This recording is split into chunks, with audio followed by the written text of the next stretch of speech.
бір жерде бір сізге бір жаман ой келеді ғой, всегда өзіңізге бүйтіп айтыңызшы. Это только мое мышление. Это только мои мысли.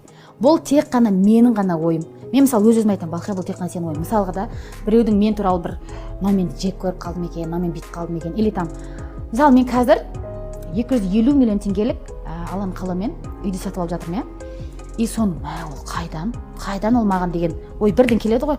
Оған ақшам жетпейді ау, оған шамам жетпейді ау деген кезде қайтадан айнаға қараймын, Балқия, бұл тек сенің ғана ойың, шектеме. Алла үшін бәрі шексіз. Бұл тек қана менің ғана ойым. На самом деле оны тура сен сияқтандыр алып жатыр. Просто надо донести до своего мозга. Это и называется проработка. Мен арасында қуып орысшалар сөйлеймін, орысша қандай жерге комментарийге аумау деп жаз керек емес. Ең бастысы сізге түсінсе екен деп айтып жатырмын. Сондықтан просто байығыңыз келеді ма? Проработка жасағыңыз келеді ма? Практиковать етіп, мышлениеңізді байлар сияқты мышленияға ауыстырғыңыз келеді, және оның нәтижесін көргіңіз келеді ма?